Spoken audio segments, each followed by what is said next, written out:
you solve a problem like Nick Cannon? Greetings, guys. Welcome back to my channel. My name is Monette. This is my channel, Evolve with Monette. For those of you that are new here, I'm a professional intuitive empath. So good to share energy with you today. We're going to do a little pop culture pop in here and dissect something that's been going on in the zeitgeist regarding Nick Cannon. Thank you for inviting me in. Come on in. If you're interested in working with me, all of my website information will be in the description box below. Check with your angels first, and then we will go. Let's jump right into this. Nick Cannon and narcissism. Nick Cannon is a charismatic and charming Libra born on October 8th, okay? He was meant to be abundant with that as his number. He was meant to be abundant. That is a very powerful number for abundance. 888, infinity, put your 8s up. Nick Cannon reached the heights, but people always felt like there was something missing from his life. People called him corny. That was like a huge, big stigma that he didn't escape a lot through the 90s. And we saw him in films, we saw him in videos. Where I really saw him take on somewhat of an edge was when he was aligned really well with an empress. Someone who had a big personality, bigger than life, Mariah Carey. And that's where we really saw Nick come into his own and blossom and grow into a man. And people stopped using him as a butt of the joke. He was on House Husbands, and I might link the cipher below because it's one of my favorite ciphers of all time. It's comedic, but it's Chocolate Drop, which is Kevin Hart, and then a bunch of other guys, including Nelly and Nick Cannon. Boris Kojo is in there too, and JB Smooth, and it's just hilarious. JB Smooth is my favorite because he's insane.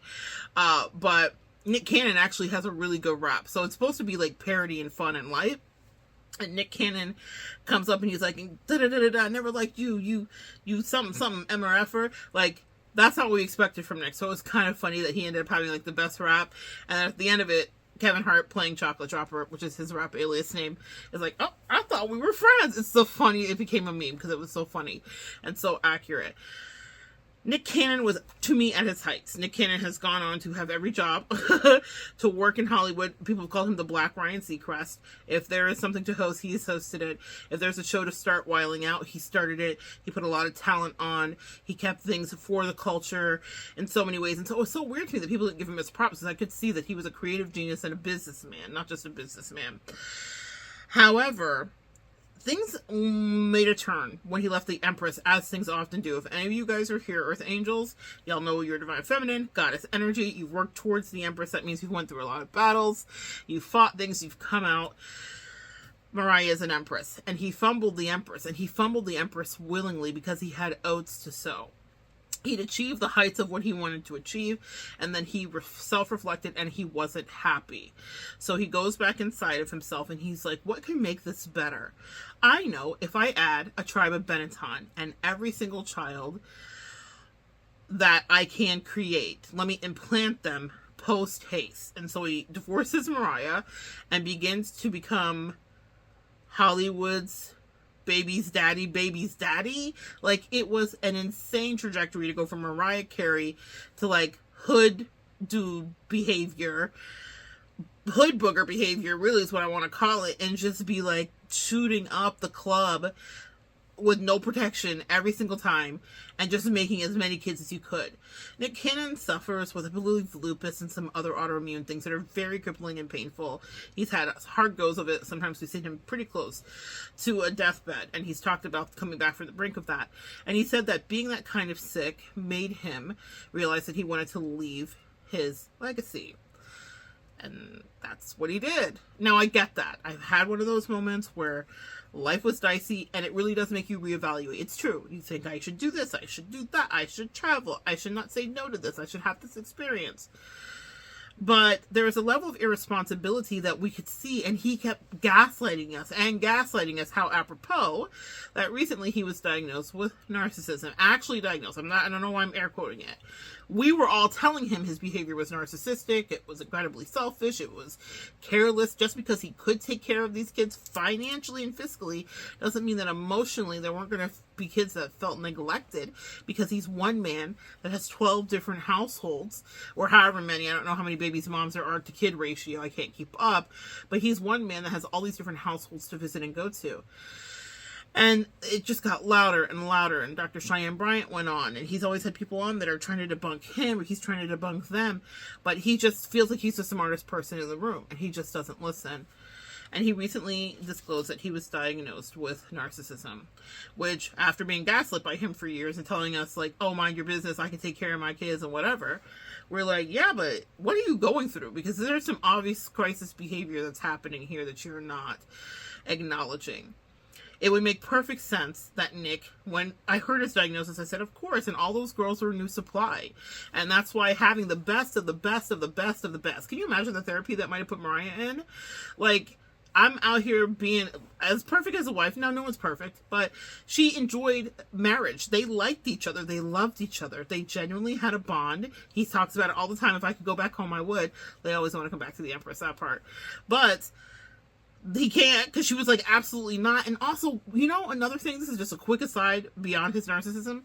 If you are an Empress and you cut someone out of your life because they decided they wanted to be Nick Cannon and go sleep with everybody that was disgusting, even if these ladies are not disgusting, God bless.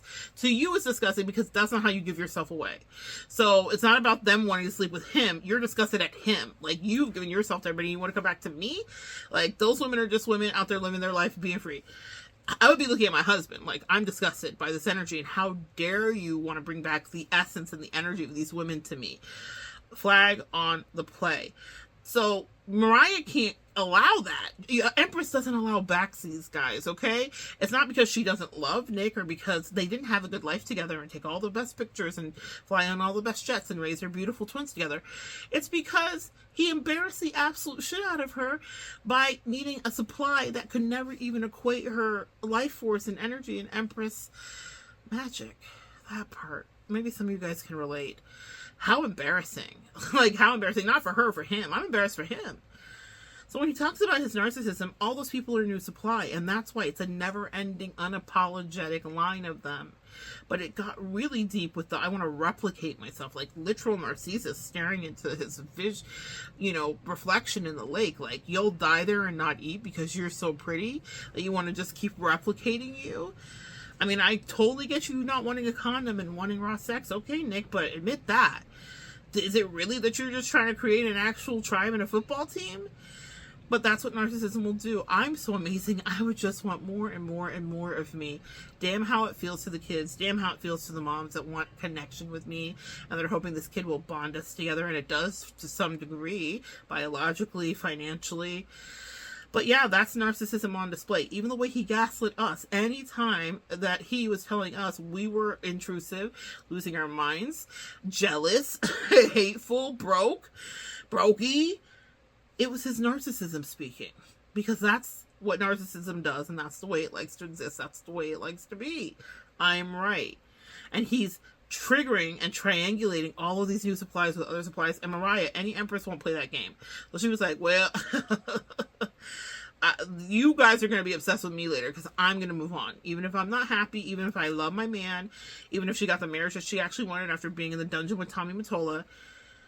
It's so unfortunate to me because it's like what he does beyond his narcissism is using that Libra charm. Now, I think the two play into each other. Libras in a lower vibration are renowned for not being able to make a decision and being so easily distracted by attention. So they would forfeit like a literal Mariah Carey blessing to just go play with like run-of-the-mill people that don't give a fuck about them. Or that do, but want something from them, maybe. Let's say maybe they do care about them, but they're like, can you take care of me? Or can you make my life easier? Wow. But the narcissism in that... Now, here's the thing. That's not all Libras. I'm just saying it's a thing that's known. It's a joke amongst readers about how Libras are indecisive, and they'll definitely stop to flirt. That's necessary. But...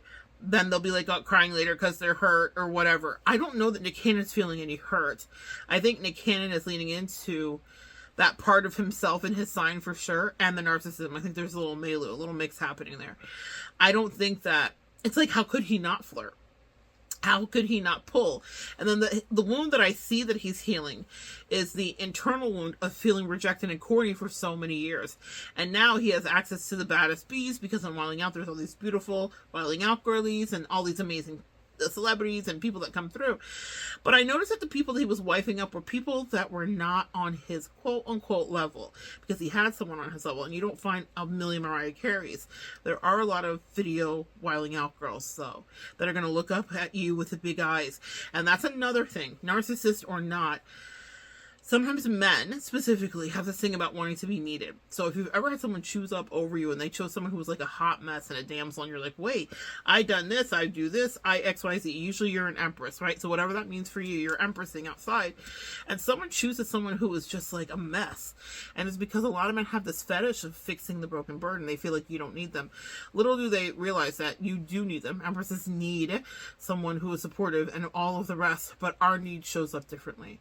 In any case, he loved that those girls were looking at him with their eyes like, oh my God, Nick Cannon, and he's choosing me. He loved playing out his wounds of rejection. Like, I used to be corny. Back then they didn't want me. Now I'm Nick Cannon. They all up on me. And it was a little bit too tempting, I think, for him to be Mr. Mariah Carey and restrained Nick Cannon and keeping his trouser snake tightly tucked away. He purposely couldn't resist, and I feel like purposely created environments where he was like, here I am and I'm gonna play. Yes, Nick Cannon is a narcissist. And there are a few other people, allegedly Cam Newton, who can talk you in circles and gaslight you, and who convince you they're putting your needs first, and that you are the primary thing, but really you're just a supplier and means to an end, and they will need something else again and again. And maybe for this Empress, for Mariah, the best thing was for them to not be together, no longer Nick Cannon and Mariah on fire. The best thing for Mariah was for her to find her center and be magical and sing us through Christmas every year as she does. But that would have left her needing drugs, because when someone is playing mind games with you like that, and you know your caliber and where you're at, it's just not a good thing. And his narcissism, people could argue that they think that Mariah allegedly could be a narcissist. Mariah is definitely diva. She likes herself. But what I think happened here is that Nick got way ahead of himself. And no, he can't go back. And in theory, he wants to. I don't know that he even really fantasizes about that. I think he knows that it's the best he ever had. But his not only penis, but his narcissism led him into other directions of needing new supply on a regular basis and not being able to resist, and then healing the wound of rejection. When we hear about the wound of rejection, I'm thinking of Pastor John Gray, who was everywhere a few years ago, and his wife Aventura.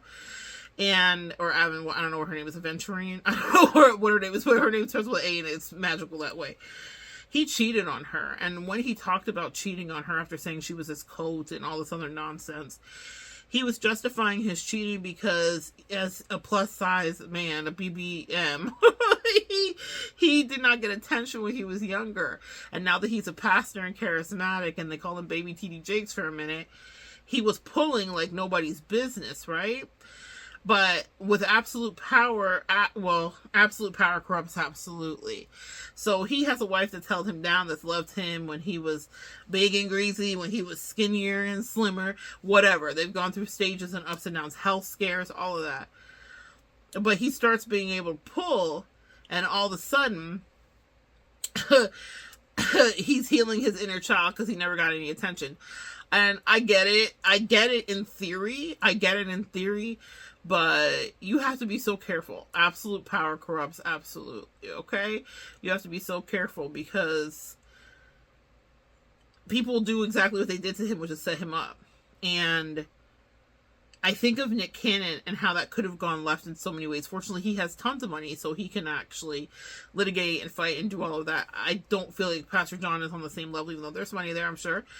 But the thing that they had in common was this idea that something was broken me as a boy, and now that I'm a man with money and a position, I'm going to use it to fix it with these bitches. And that's high degrees of narcissism, instead of using it to fix it so that you can be with your empress. And that's okay. That may not be everybody's things. Men like to propagate. They like to do that. But then you say that. You do that. You live that. You stand on that. You don't trick people into the contracts, even though they obviously had a contract to bring their kids in. So it's deeper than that. But it just was a reminder to me that if you're dealing with someone who didn't heal that kind of attention, I remember like dating someone who needed that level of attention. And I don't mind dating people that are attractive. Obviously, we're attracted to attractive people. So you want to be attractive to them. You want them to be attracted to you. And like, my jealousy doesn't work that way. Like, I'm not like, oh my God, it's the end of the world. And so she was very often trying to provoke me. And because she couldn't help but be in her own crazy and her own need to have incredible validation. What she didn't know that I could see is the gaping wound of rejection that caused her to never be able to like keep her head straight. And I was like, oh, this is not someone I would actually want to really be with or date, because she would be distracted and she would compromise the mission. She was a liability. That's what I feel like Nick was to Mariah, a liability. That's what Pastor John Gray was to his wife, Averina, whatever her name is, God forgive me.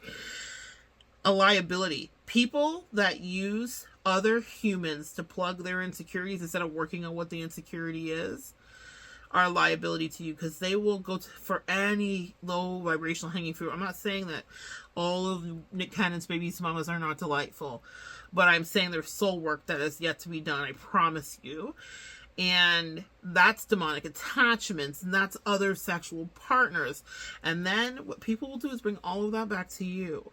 And if you're not complicit, like I've done a video up here recently about Jasmine and Cam Newton, she seems to be complicit in his bullshit. So that's fine. She signed up for it. She knows how to protect herself. She knows how to say, do we use a condom? Though I'm sure he probably would veto that, just saying allegedly.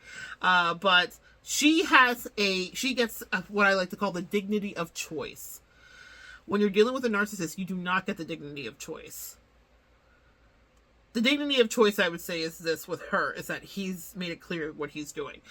I believe that when you're dealing with the level of narcissism that Nick Cannon is operating out of, they're sleeping with whoever on whatever. It's like a bend over the back of the couch because we had an extra few minutes before the next take. This is not a well thought out plan. This is, I need to fill up this empty place where I was rejected. Take. I need this. I deserve this. I'm Nick Cannon. I absolutely deserve this. That Libra low vibrational energy of like flirt with everybody, yes. But also the narcissism and that gaping wound of rejection for being called like the corniest rapper. It did something. It created a monster. So yes, Nick Cannon is a narcissist, but we didn't need the diagnosis to know that, did we, sis? I think we all saw that coming a mile away when he fumbled the Empress. Oh my goodness, guys. What a fumble he did. All right. So good sharing energy with me. Please let me know if you've ever had a Nick Cannon in your life down below. Were you the Empress that decided to walk away instead of being let go? I love us, Empress, when we're classy like that. Let me know where you sit, on which side of the fence. And did you think Nick Cannon was a narcissist, or did you just think he was going through a midlife crisis? All right, guys. Come back and join me next time. We'll continue to evolve together.